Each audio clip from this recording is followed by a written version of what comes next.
Guys, saan ka pa ba makakita ng libre? Naku, medyo mahirap na maghanap niyan. Pero dito sa kainan ni Karen at Jonathan, itong masarap at mainit na sotanghon na punong-puno ng mga sahog gaya ng kikiam, squid balls, kabyar at truffles. Libre nilang pinamimigay sa mga customer nilang kakain or magte-take out ng fried chicken with rice nila. Kahit malayo area ko, pupunta ako to. Kakain lang ako dito.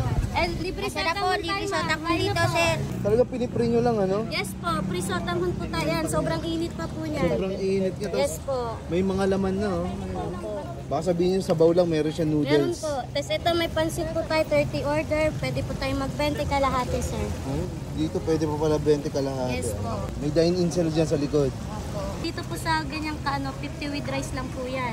Nakamura pala nila yung Opo, egg. yan. Mga hita po, 50 with 50 rice lang. lang po tayo. Dito Budget solve meal ka na po. Yes, may free sotanghon pa. Minsan po yung quarter legs po natin, 70 with rice lang din po. Iba-iba po yung price kasi depende din po sa sizes ng chicken.